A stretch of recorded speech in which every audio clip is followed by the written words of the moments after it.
na pambolio bien aimé la combo de Jésus-Christ, parce que Dieu nous a toujours aimés, et par son amour, le Seigneur nous a permis qu'aujourd'hui encore, nous puissions bavarder, parler de sa parole, parce que c'est sa parole qui nous guérit, que sa parole, c'est sa parole qui nous donne la vie.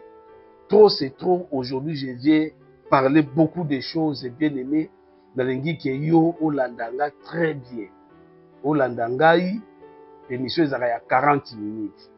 Et ça, c'est qu'on fout kaka mukebo, l'équipe à la zone, non. Parce qu'après la mission, vous voyez, si c'est l'église où ils ont sandela, ils ont la bonne marche, ou bien ils ont mabé, ou bien ils ont fouillé à diable pour la distraire. Parce que bangoma mingi ils ont fouillé à diable. Ils ont un zambété. Et moi, tout le monde a dit, yo olanda biso. On comprend. Si vous avez quelque chose, comme la biso, comment na numéro vous allez afficher, tout yo caillou. Nous tous nous prions, mais il y a une exagération. Les gens ont une confusion. Les gens ne savent pas pourquoi ils prient. Il y a un banda qui coule dans la montagne à transfiguration, voit et bien le dit que celui-ci est mon fils bien-aimé, à qui j'ai mis toute mon affection. Écoutez-les, c'est que loi, où il représente qui Moïse, en Christ, est comme inutile. Tout ce que la loi faisait, est inutile parce que Christ a eu pour accomplir la loi et les prophètes. Tout le monde qui a démonstration de toutes les personnes dans la scène alliance, ils ont représenté Élie, est comme inutile en Christ. Les disciples doivent maintenant comprendre que la réalité de notre vie, ou bien la réalité du salut, repose en Jésus-Christ et seul. Et puis, les jours suivants, tu vois qu'il a continué pour ramasser quelques éléments qu'on a baqué. Mais apôtre Paul a dit que même dans le ciel, sur la terre, sous la terre, comme moi que c'est le nom de Yahushua Mashiach, afin qu'au nom de Yahushua, tous genoux fléchissent dans les cieux, sur la terre et sous la terre. Qui dans les cieux, c'est-à-dire les anges, qui entre parenthèses, qui considèrent comme il y a un ange de mon côté. Quand tu fais ta prière, parce que ta prière, tu le fais à Jésus-Christ, tu es seul. Et par son Esprit Saint. Seul. Pas les anges, pas quelqu'un. Et tu vois qui sur la terre, on ne peut pas citer les noms déjà des personnes sur la terre ici dans nos prières. Quel que soit le titre qui les porte. Tout ça, on a titre parce que les titres-là ne sauvent pas. Au contraire, c'est comme ça vous tournez orgueil. Tu ne peux pas citer les noms d'une personne dans ta prière, seul Jésus-Christ. Même ceux-là qui sont morts, seulement Jésus-Christ qui est au centre de toute activité. Même sous la terre, c'est-à-dire que les amis qui sont décédés, les morts là, les rois des rois, Koufaki et Sekwaki, le troisième jour, en fait, qui a doté ma mort espérance, parce que les morts, ont perdu. Christ a kenda qui n'a ses faux à terre pour n'accomplir sa bango espoir. C'est pourquoi l'on dit les morts en Christ ressusciteront premièrement. Même ceux-là qui sont morts, quelle que soit l'activité sur la terre, quelle que soit misala salaki et komi pamba, celle Christ a sauvé bango. Leurs œuvres vont les suivre là-bas. Mais bisous vivant, nous ne pouvons jamais dans nos prières citer quelqu'un qui est déjà mort. Sans tout boyer, sans mettre pour la vie. Non, ça c'est une prière démoniaque. Donc c'est ce que nous avions dit et qu'aujourd'hui nous allons continuer à parler sur l'église primitive et les fausses doctrines ou bien les fausses congrégations, les fausses religions. Fausses religions où ils ont pendu sabatu pour batu bazala na lignée en zambété. Où ils ont pendu sabatu pour batu perdre sens ya prière. Batu ba comme ba pratique moko boye ya humiliation ya âme na bango, batu ba perdre esprit ya kobondela bango moko. Muto somona que soki na bondeli pasteur azate donc c'est que nazo sa la prière. Non. Et ça par rapport à l'enseignement où ils ont ils ont erroné, ils ont la erreur. Donc, esprit de l'erreur, ils ont diable azobi l'esprit ya erreur pour étouffer yo na ba mateya oyo ozoyoka eza biblique te. Yango na va to kota na profondeur, je voulais prier Seigneur Jésus-Christ Yeshua Mashiach. Yango la tango yaki na première venue otiki ba hébreu na kati na kidiba bango bazo zelaka Messie asaya Messie azu baptême bango bazo yebate. Oh que tu étais déjà là, tu es Dieu. Je sais que ce n'est pas moi qui va parler et cette parole va aussi m'enseigner moi-même. Seigneur, sois présent. Oh, prier, oh, parler, oh, exhorter, na distance. Ba o nyusu ba koyoka biso bazala édifier na RDC Mobimba, na Congo Brazzaville, partout ailleurs o ba koyoka biso Seigneur bazala édifier na message oyo. Na pambolo que le Saint-Esprit qui nous a toujours aimés. La Bible dit que de même, le Saint-Esprit nous aide dans notre faiblesse. La Bible dit que tout ça va faiblant, le Saint-Esprit nous aide toujours. Tout ça va tuer à chair, va tuer à molembu, mais le Saint-Esprit nous aide à sungabiso et que oyezala ité atezala des prières mobimba otrobanda ko sambela nango na bandaku partout ozali. Zaba pambola biso na kombo na Yesu Kristo. Amen. Aujourd'hui, nous allons faire la proclamation des vrais apôtres. Moto ayoki kombo na ye na liste oyote, c'est que ce n'est pas un apôtre, c'est un usurpateur. Il s'est emparé na titre oyo, ils a pour revenir na yete. Sont nommés apôtres de notre Seigneur Jésus-Christ et Yeshua Mashiach. Selon Luc chapitre 6, versets 13 à 14. Simon, qu'il nomma Pierre, c'était un apôtre. André, son frère, c'était un apôtre. Jacques, c'était un apôtre. Jean, c'était un apôtre. Philippe, Barthélemy, autrement appelé Nathanaël, c'est aussi un apôtre nommé. Matthieu, aussi appelé Lévi. Thomas, Jacques, fils de Zébédée, d'Alphée. Simon les Zélotes, Jude, fils de Jacques, et Judas Iscario. Compte tenu de sa mission, il fut remplacé en Actes chapitre 1, verset 16 à 26. Et Matthias est élu à la place de Judas Iscario pour compléter le nombre des 12 apôtres. Joseph, qui était candidat aussi, appelé aussi Barsabas, surnommé Justice, resta dans l'assemblée. Sont nommés apôtres. Selon Actes chapitre 13, verset 1 à 2, Barnabas, Joseph, surnommé Joseph, surnommé par les apôtres Barnabas, et Saul, surnommé Paul. Ils furent associés au nombre de 12 pour totaliser le nombre de 14 apôtres selon Actes des Apôtres, chapitre 14, verset 14. Voilà, selon le fruit de l'esprit, ce sont ceux-là qui étaient déclarés en vie pour l'éternité, apôtres de notre Seigneur Jésus-Christ, Yeshua Mashiach, pour fonder, pour poser les fondements de l'Église et que nous allons confesser le nom de Christ en suivant leur chemin, leur parcours. Merci, je vous remercie. Et ceux-là qui n'ont pas écouté leur nom sont inscrits de la liste des apôtres.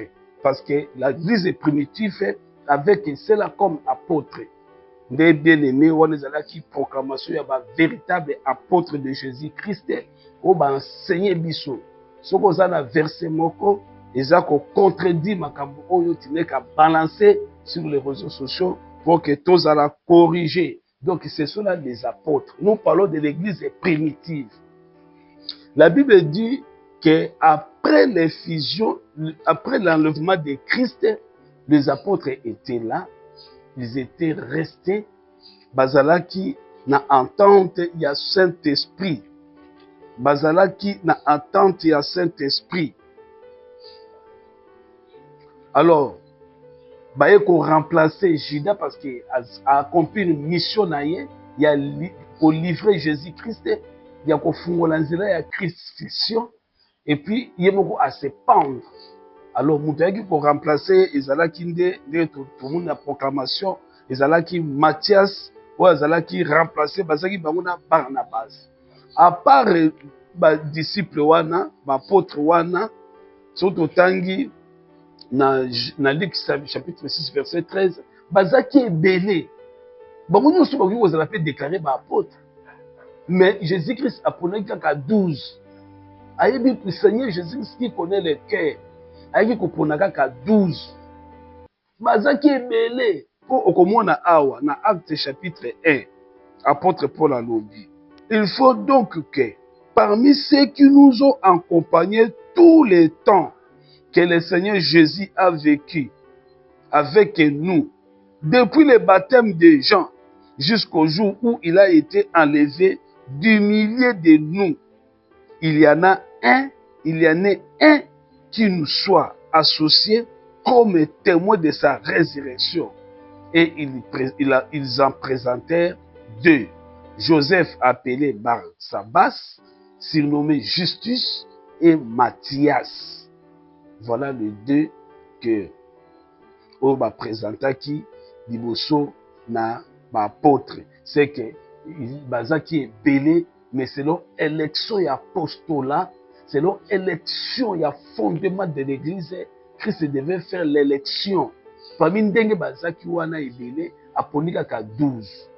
OK. Ezaki na bato ebele opi bakoki kozala parmi ba apôtres. Mais pourquoi seulement les 12 oh Christ aponaki pour Pierre azoloba ke bazaki ebele o babane ko bango depuis baptême ya Jean. Baptême ya Jean ezalaki ebele o bazaki kolanda Christ. Tozaki pe la balobi so tangi na Luc chapitre 24 verset 13 balobi tobani na verset 13 et voici ce même jour deux disciples allaient à un village nommé Emmaüs, éloigné de Jérusalem de 60 stades. Et ils s'entretenaient de tout ce qui s'était passé. Pendant qu'ils parlaient et discutaient, Jésus s'approcha et fit route avec eux. Mais leurs yeux étaient empêchés de les reconnaître. Il dit, de quoi vous entretenez-vous? Pourquoi vous entretenez-vous en marchant? De quoi vous entretenez-vous en marchant? Ils s'arrêtèrent, l'air attristé. L'un des nommés Cléopas lui répondit. L'un des nommés Cléopas. Isaac Pena Cléopas, selon Luc 24, il est passé que Nazala qui était un apôtre.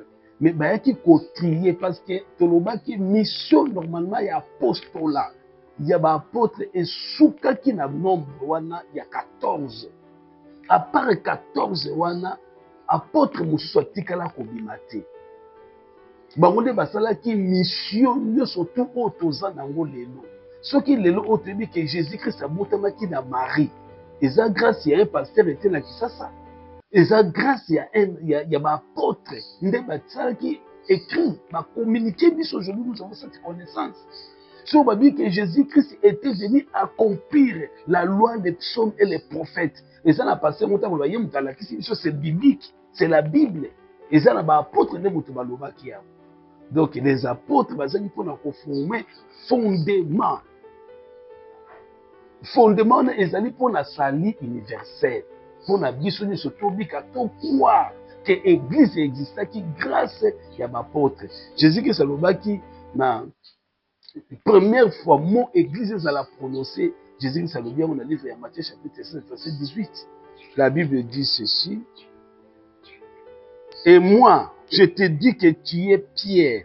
Là, il adresse à l'apôtre Pierre. Et que sur ces rocs, je bâtirai mon église. Donc, c'est la toute première fois que mon église est dans la Bible. C'est Jésus-Christ lui-même étant que notre Seigneur. Il a prononcé ses noms avec beaucoup d'efficacité. Tant que Pierre a révélé Christ, que tu es à tout Nibango. Qui dites-vous que je suis? Batuba Pesi, mais apôtre Pierre a Ekoloba, tu es ou l'un des prophètes. Et vous, leur dites, que dites-vous que je suis? Simon Pierre répondit, tu es le Christ, le Dieu, le Fils du Dieu vivant. De apesi prophétie wana, il y a une réponse à Pierre et basculer Christ pour appeler sa prophétie, il y a église. Église est où Jésus-Christ a dit que tu es Pierre et sur cette pierre que j'ai bâtirai mon église. Et ça va mangoma to ba congrégation to ba dénomination autozo monaka la mokilité.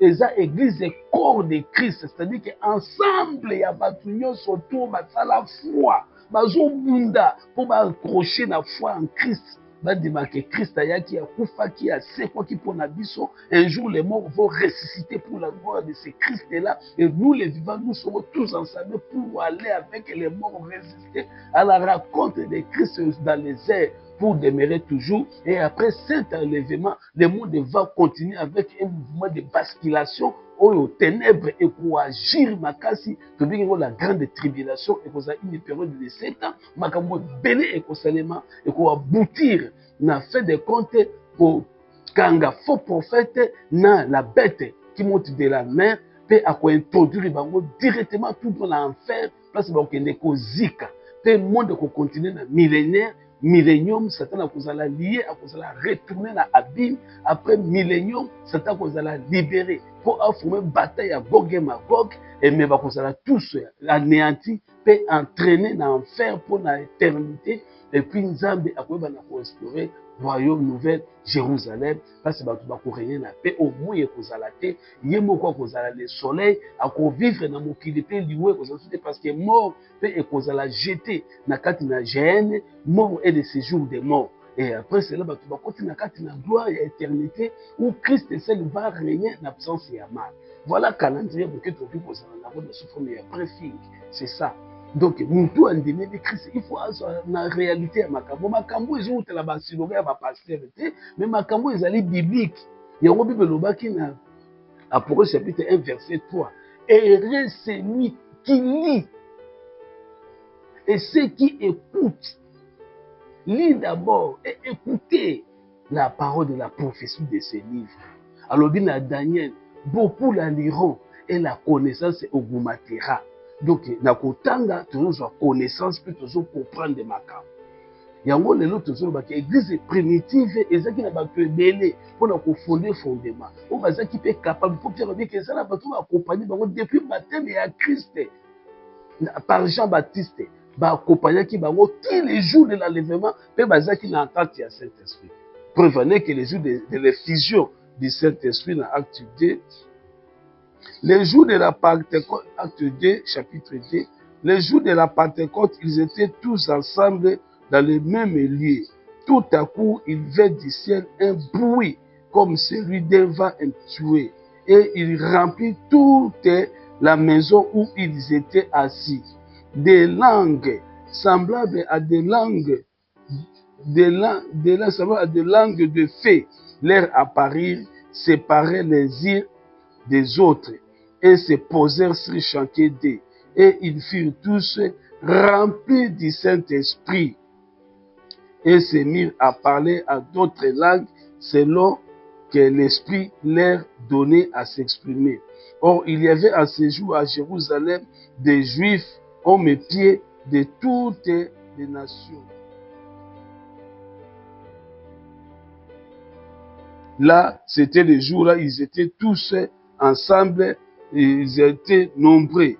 La Bible dit, avant même l'effusion du Saint-Esprit, tout d'un commun accord persévérer dans la prière avec la mère et avec les femmes et la mère, Marie, mère de Jésus, et avec les frères de Jésus. Donc ils étaient nombreux, mais Nzambe ayebaki kosala élection, il y a 12, même dans acte, va répéter le nom de 12 apôtres.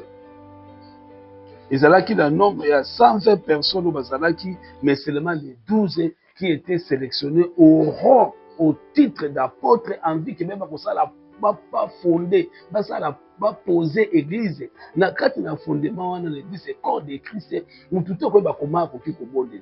Tu dis que dans Romains chapitre 8, verset nango 26 à 27, Nzambe azoloba na biso kuna inspiré par l'apôtre Paul, azoloba que de même aussi l'esprit nous aide dans notre faiblesse. Tu dis que tout ça faiblesse, car nous ne savons pas ce qui nous convient à demander dans nos prières. Tu dis verset, les uns passé pour l'accès, c'est écrit noir et sur blanc. Donc, ce sont les apôtres maintenant, au bakubanda musala moko ya makasi ya bitumba. Bien aimé, évangile ezaka joité. Atendez na zote ya buba oki ko bomanga, ba osepela tending na zote ya makambo eza wapi. Ozomona. Non, c'est biblique. Que le nombre d'apôtres est déjà limité à 14. Et puis, mission na bango est qui arrêté na église primitive. Ba fondé fondement, ba silisi musala na bango. C'est tout. Mission pour appliquer kaka o bango ba salaka. Na église soko moni mutaso ko sala makambo ba pratique o ba apôtre ba salate. Papa quitter cette église là, ozo kene na kati na ba illusion. Parce qu'ils ont fondé un fondement solide. Nous avons la question qui poser au Bible et qui faire la réponse. Au apôtre basala, au apôtre batika la kosalate. Exacté. Les pratiques que nous voyons tous déjà se font ici, et ça satanique. Oh, nous surtout et mouti na ba apôtreté, et ça satanique. Oh, ça vous allez appliquer na kati na ba congrégation, ça ba mangomba. Au comment la ba religion là ko komaka un jour une ba assemblée politico-religieux. Ce sont des ensembles politico-religieux. Tout le monde a qui a combat est-ce que bundisa maki bango na bango. Église ezo bundisa moninga na ngo l'église. Ils ne savent pas ce qu'ils font. Tant au ministre le bagi que chaque église faut ba somba carte pour ba sala bisala là-bas. Apesi mota. Tout le monde va so dire ba passer mo ba passer rémunéré bango ne so basi ba kimaki mbango bazulu ka ministre wana ba so kende. Pona ko trahir ba église mususu ke mais vous ba église mususu ekangama ya bango tika la kosa. Na quel intérêt bozana? Pour yo okanga église ya mutu mususu yo tika to mona ba église baza ko déloger lingomba moko boye ye a église ne place wa donc l'église za na faiblesse za na mona mbomote ya longoli soit à son église aye ko construire sur église wa. Est-ce que vous travaillez pour même le Seigneur vous avez besoin la bino ba intérêt ou vous savez ba ngomba comme état et comme des commerces. Donc on te dit que ce qui te le tout appliqué au apôtre basala qui na kati na ba église autre zo mona lelo église moko ko sur la vie exacté. Parce que les apôtres qui sans intérêt, monnaie donne à bangote. Après la mort d'Étienne, tu dis que après la mort d'Étienne, toujours qu'il est parce que tu as zalaté, tu as persécution, parce que message va trouver pour supporter en beauté. Message zalaki, message ya kolobaki, loi au Moïse alobaki est comme inutile en Christ. Christ est le Messie, au prophète balobaki, il faut accomplir la loi, les psaumes et les prophètes. C'est ça le message clé. Alors tout bazo quoi na Christ ba kosekwa même soki ba kufi ba kosekwa et Christ a ça la seconde venue a quoi rétablir peut renouveler toutes les choses. Message message ya bitumba partout ba tuba kufa pour na message wa parce que na kati na ba église ezaki déjà la makambo essayer fanda même attendre tozote ya bo yo l'église nous a déjà la mutu à se proclamer bon to lobi le loke comme il y a des apôtres et des sous-soutés, et c'est limité à l'église primitive. Où il y a des exhibitions. Il y a des moussala apostolat. Non. Parce que un objectif, il y a qu'on poser fondement, il y a qu'on pratiquer, il y a qu'on conclure moussala qui est bisoto landakaka au bango basalaki. Il y a des bitumba. Dans la lingote ya maté bon la carte d'église. Muta ko lingate. Mais grâce à les réseaux sociaux, néanmoins qui t'occupe pour informer au yango. Toki ko informer yango. Donc tout ça que batata ba milimo on ezaka mingi pouvoir beaucoup sorcellerie pour na ko envoûter bato. Mais au moment na bengi bato basi ba se proclamer bongo batata ba milimo bazé belé na ba église na Kisasa baza plus de 1 million. Maintenant quand on dit des choses ici, ba ko luka yo parce que ils veulent l'orgueil de la chair. mais toujours détruire on a na exhortation et que ça la passe. C'est ça. Et on te dit que tant que persécution est salénie, Étienne Azaki rempli de l'esprit. A commis qu'on prêcher parole. Parole il y a prêché qui. A bandi qu'on soit monde y a ba hébreu. Depuis Abraham, l'esclave na bango na kati ya na Égypte, sorti na bango, marche na bango na désert. Tina installation ya royauté na Israël, tina schisme, aye nango tina naissance ya Messie, tina kobimisa que Messie aza réel et c'est lui le véritable Christ. Jésus-Christ, c'est lui le véritable Messie. Matthieu ya wande mutebo qui Étienne. Asengaki mutu mbongo maboza te, asengaki mutu dimi te, il suffit qu'à parler. Baboma na mabanga, baboma ba lapide na souba bike je vois Jésus Christ assis à la droite de Dieu tout puissant. Bagangi ba bien azo blasphémer bazu mabanga ba bami bandi abi père pardonne les cas ne sont pas ce qu'il faut. Akufi. Alors ezaki persécution moko makasi Bible dit que tsoto tangi na Actes des Apôtres chapitre 8 verset nango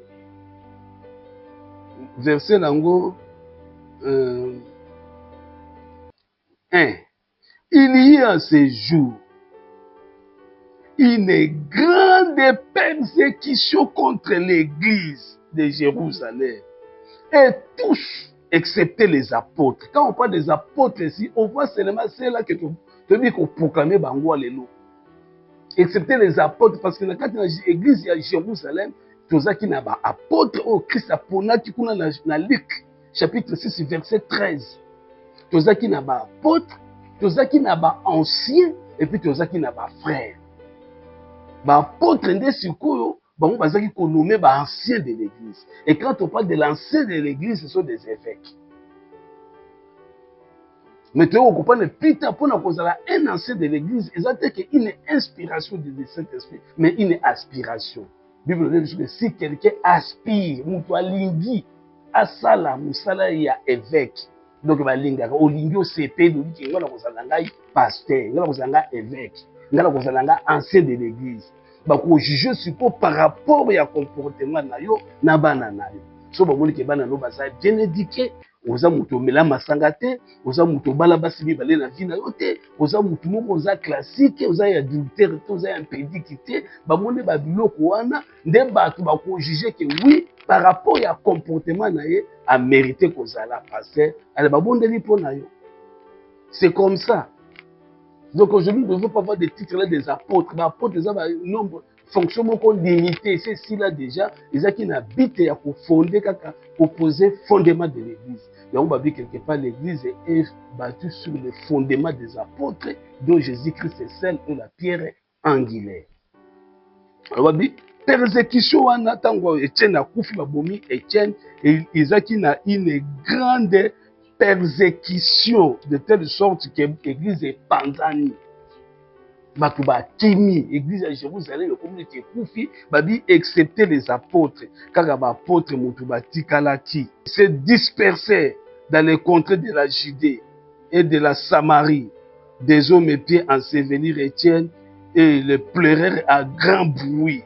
Saul, de son côté, ravageait l'église, pénétra dans les maisons et il a arraché hommes et femmes et il faisait jeter en prison. Ceux qui avaient été dispersés allaient des lieux alliés annonçant la bonne nouvelle de la parole.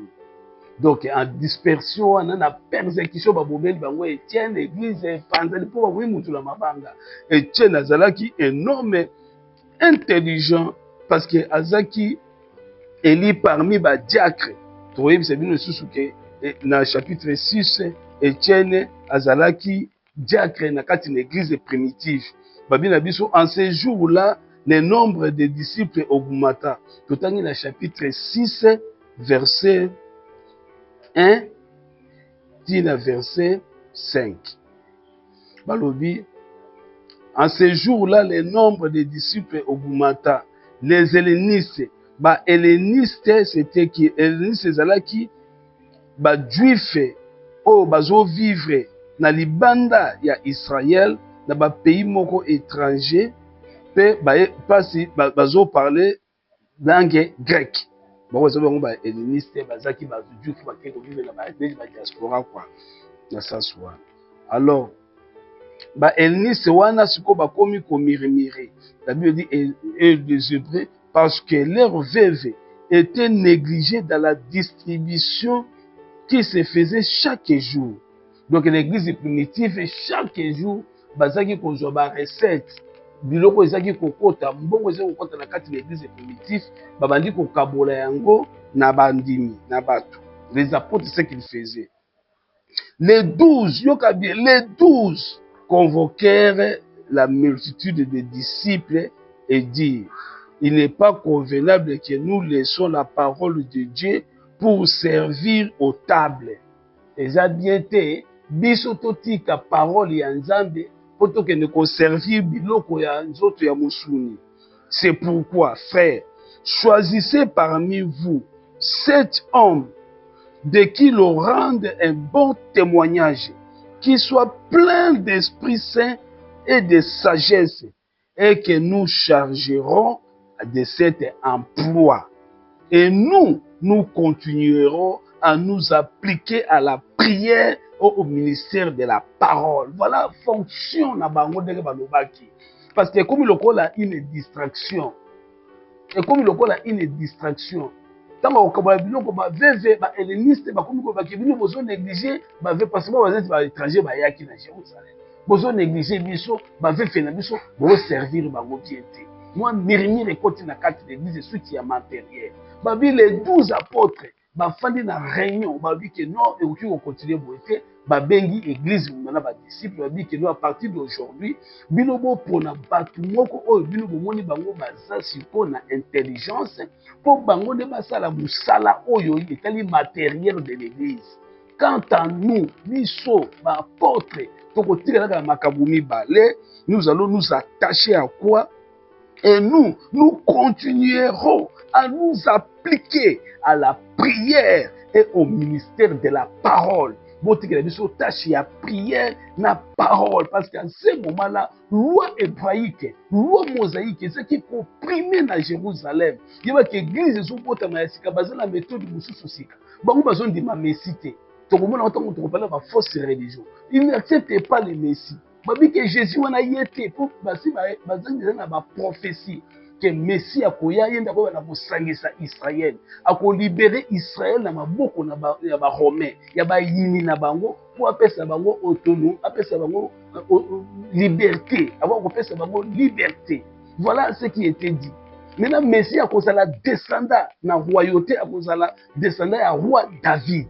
Et ils attendaient vraiment un roi moko puissant zo bibela bango mais Jésus-Christ akekoya akekobota na Marie. Imaginez que Marie fanda dans un village na mboka une villageoise na descendant moko ya mboka na Joseph fiancé à Joseph pour un charpentier na village. Imaginez akekobota makunda pe akekobota mais parce ba hôtel eza etondi place akofanda eza te bakoti na ndako ya banyama Yesu akekobota na ndako ya banyama. À côté de ma village, il y a 30 ans que voici l'agneau de Dieu qui ôte les péchés du monde. On va dire.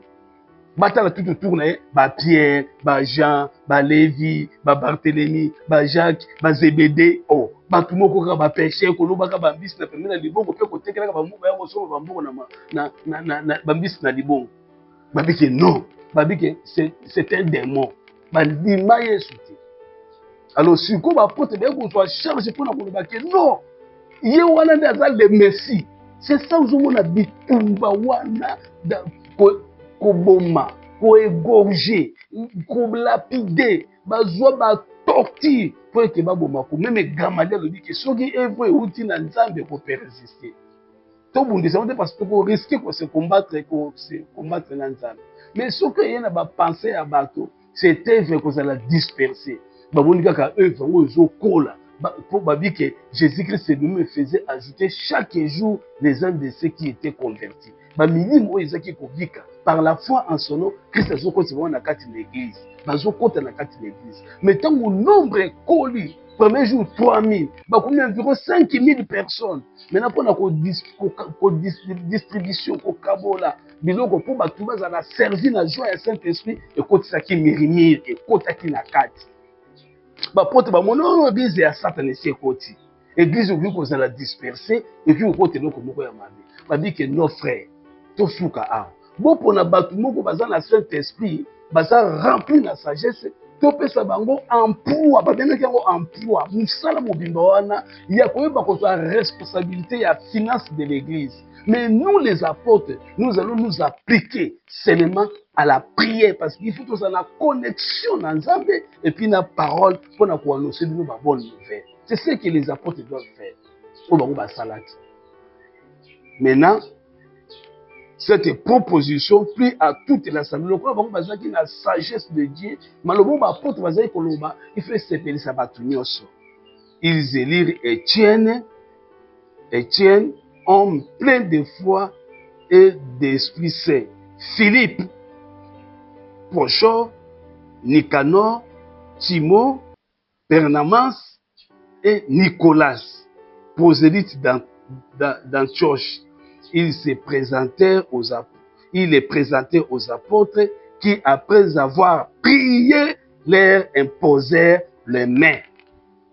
L'apôtre, après avoir prié, batie bango poser bango maboko bapesi bango force pour basala musala parce que musala qui charge monene ya wana l'église nyonso o bazosala service ya matériel et que service ya diaconat eza respecté te yeba que église wana eza église sous te et comme source ya diable to financement moko propre ya distraction bato baponaka bato baponaka badiaka ezaka nde ensemble nde bakopona badiaka ya kozala moto aventurier te akozala moto aza un serviteur de Dieu. De preuve ane que parmi eux tozaki na Philippe toza pe na Étienne.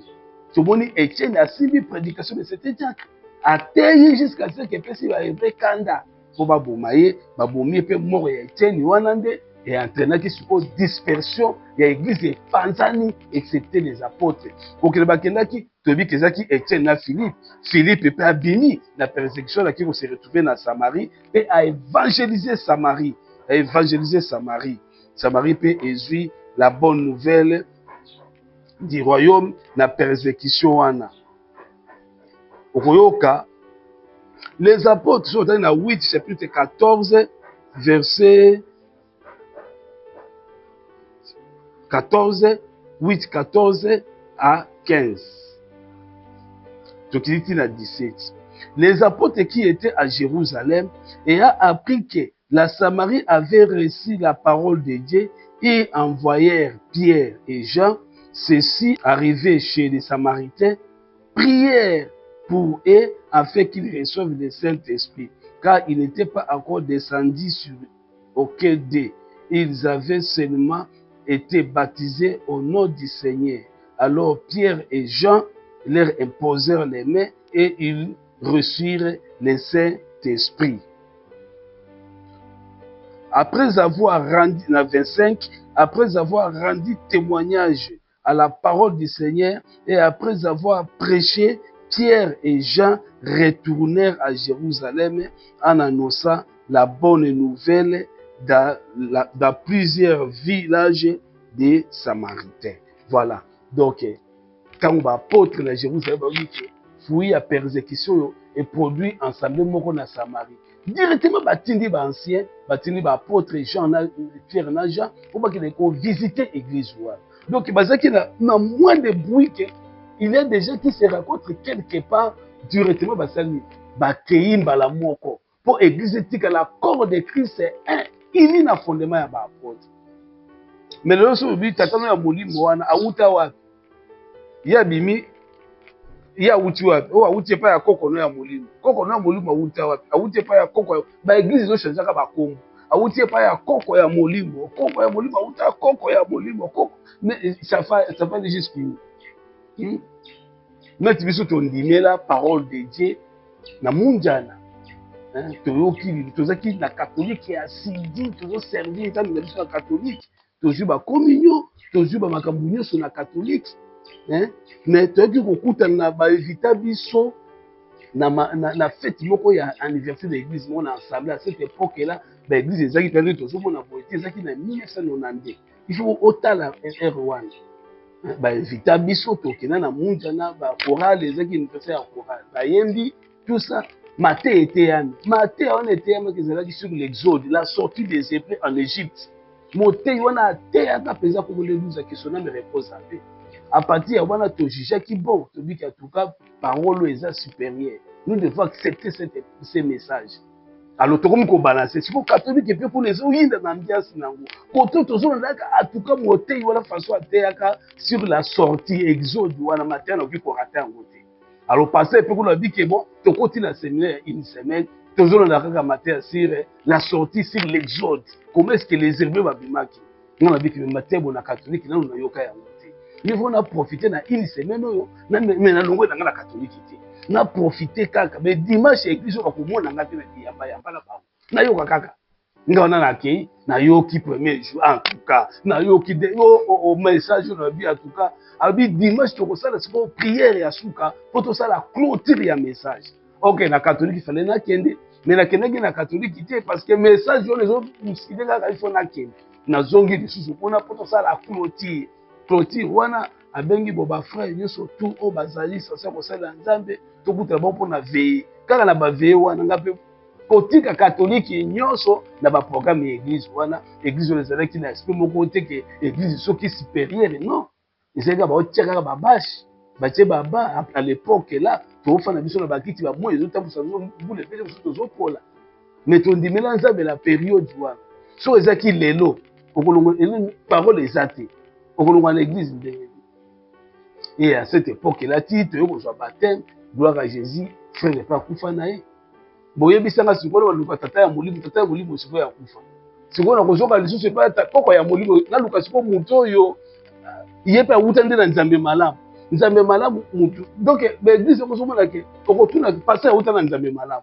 awuti na nzambe malamu abimi afungula église na ye atelemili nzambe malamu okuna abimi kuna asitoproclame mais sikoyo mondi ke eza désordre ya kotolobi église primitive quand soki bayoki kaka ensemble moko efungwami quelque part il faut ba déléguer ba missionnaire bakende kovivre il faut ba poser fondement de bakendaki na Samarie ba poser fondement de l'église bakuti na kati de l'église bien que Philippe a évangélisé la Samarie bien que Philippe a sali musala na Nzambe mais Saint-Esprit na kati na bango bazaki ko ignorer bien que Philippe bazaki baptisé na Saint-Esprit mais l'ensemble tout entier bazaki na ignorance ya Saint-Esprit il fallait bampaka ngomba baya c'était Jean na Pierre oyo bayaki pour poser fondement ya église kuna na Samarie.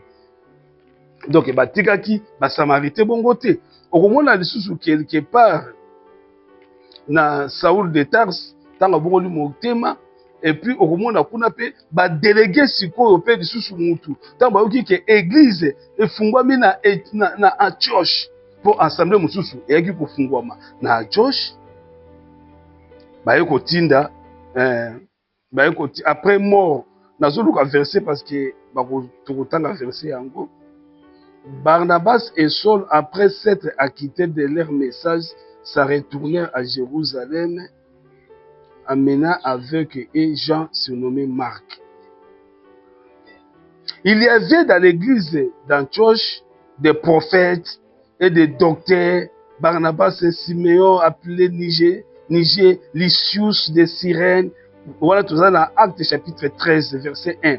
Hérode, le tétrarque et Saul, pendant qu'ils servaient le Seigneur dans leur ministère et qu'ils gênaient, le Saint-Esprit dit, mettez-moi à part Barnabas et Saul pour l'œuvre à laquelle je les ai appelés.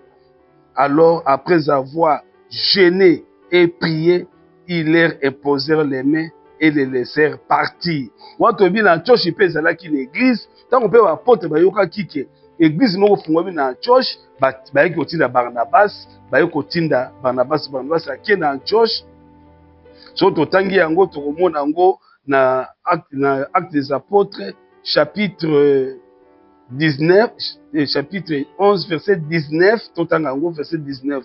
Ceux qui avaient été dispersés par la persécution survenue à propos d'Étienne, allèrent jusqu'à Phénicie, dans l'île de Chypre, et à Antioche, annonça la parole seulement aux Juifs. Il y eut cependant parmi eux quelques hommes de Chypre et de Cyrène qui étaient venus à Antioche s'adressèrent aussi aux Grecs et leur annoncèrent la bonne nouvelle du Seigneur Jésus. La main du Seigneur était avec eux et un grand nombre de personnes crurent et se convertirent au Seigneur. Le bruit en parvint aux oreilles des membres de l'église de Jérusalem. Écoutez, et ils envoyèrent Barnabas jusqu'à Antioche. Lorsqu'ils furent arrivés et qu'il y vit la grâce de Dieu, il s'en réjouit. Et il exhorta tous à rester d'un cœur ferme attaché au Seigneur, car c'était un homme de bien plein d'Esprit Saint et de foi, et une foule assez nombreuse se rejoint au Seigneur. Barnabas se rendit ensuite à Tars pour chercher Saul, et l'ayant trouvé, il l'amena à Antioche. Pendant toute une année, ils se réunirent aux assemblées de l'église et il enseignait beaucoup de personnes. Ce fut en Antioche que pour la première fois, les disciples furent appelés chrétiens. Église, ils ont s'épanouir comment? Par le message. Sont ensemble, bayoki kaka que non. Église est fou, mais quelque part, il faut qu'il fasse le plus que possible une délégation d'experts pour poser fondement pour que l'église et corps de Christ reste un. Mais aujourd'hui, ce que nous voyons, ce n'est pas ça. Moutala l'a dit qu'il nous a appelé cette vision à fouiller l'église d'ailleurs, car il a titre à mi bambi dans d'autres. Mais l'église, c'est l'outil où nous sommes dans un corps de Christ. L'église, donc, les gens utilisent pour tout ça, la lecture, un message. Autre jour, c'est ça la parole de Dieu. Ce que nous parlons, ce sont des commentaires. Nous avons dit qu'on fait dans le bureau, nous avons de lire de Google. Nous avons des éléments pour aller enseigner ça aux gens. Non, ce n'est pas ça. Toi, tu dois lire ce que les apôtres ont laissé. Voilà quelque chose que je voulais dire, bien aimé. Tous ont unis. Surtout, tu dois appliquer le principe de l'église primitive. L'église est beaucoup existée. L'église est beaucoup existée. L'église est beaucoup de normes et à respecter l'église primitive parce que ce sont des dénominations. Il y a au moins la l'église au côté pasteur afin de le roi. Ils étaient déjà assis là-bas parce que le fou comme c'est pratiquement impossible. Les gens là-bas, tout va littéralement pesa vie na bango pour que biso tous un message ce sont des apôtres. Tout pesa bango valeur na bango parce que les fondements de l'église ils a bâti na bango te Christ les a pierre angulaire biso toujours ndaka o ba apôtre ba pesa. On ne discute pas avec un verset biblique mais on discute avec les commentaires des pasteurs. Nous faisons des discussions avec na oba parole non avec les récits bibliques quand on est un verset. Non, on ne fait pas de discussions avec les versets bibliques. Nous acceptons tel qu'il est. Parce qu'apôtre Paul a dit dans 1 Corinthiens chapitre 15 verset 1. Vous serez sauvés seulement si vous retenez avec des termes les mots que je vous ai annoncés. Et puis les lettres qu'apôtre Paul disait, je ne sais pas si on a dit dans 1 Thessaloniciens chapitre 5. Je vous, 27, 1 Thessaloniciens chapitre 5 verset 27. Je vous en conjure par le Seigneur que cette lettre soit lue à tous les frères. Je ne sais pas si on dit qu'il faut expliquer la lettre pour lire la lettre, ce n'est pas dire expliquer la lettre. Les gens vont comprendre. Si tu comprends le français, tu comprends le lingala. Si tu comprends le lingala, tu comprends le Kiswahili. Si tu comprends le Kiswahili, tu comprends le Chiluba. Si tu comprends le Chiluba, tu comprends le Kikongo. Si tu comprends n'importe quelle langue, anglais, les alignants surtout. D'ailleurs, aujourd'hui, chez nous, là-bas, il y a des interprètes. On doit interpréter en anglais pour que la langue soit comprise, les messages soient compris. Après, pour le Binini, je vous accroche na sengi na bino par le Seigneur que cette lettre soit lue à tous les frères. Donc, ma frère et son église, il faut attendre la Bible. Botanga ba lettre pour mon dima o eza écrit. Oyo babakisaka wana nyonso eza maele ya satana, maele ya sorcellerie pour na ko envoûter biso na babozu na bango pour ye azala béni bamusu bazala rendu pauvre. Parce que lui quand il a besoin, il vient chez les disciples, il vous demande dans l'église. Oh frère, bozo kabate na il faut na ça voyage pour le senga autant. Mais quand toi tu as besoin, il t'envoie aller prier Dieu. Mais pourquoi lui ne prie pas Dieu pour avoir ce qu'il a besoin, mais il vous demande à vous. Mais vous, quand vous avez besoin de quelque chose, vous dites, allez chercher le Seigneur, frère. Donc, il y a une confusion. Nous devons lire ce que les apôtres ont laissé. C'est ça notre seul canal pour être enlevé un jour. En tout cas, pour aujourd'hui, on va continuer parce que nous parlons de l'église primitive et puis nous allons aussi aller pour parler de l'église, des fausses religions et des autres caractères qui nous entraînent dans les chaos.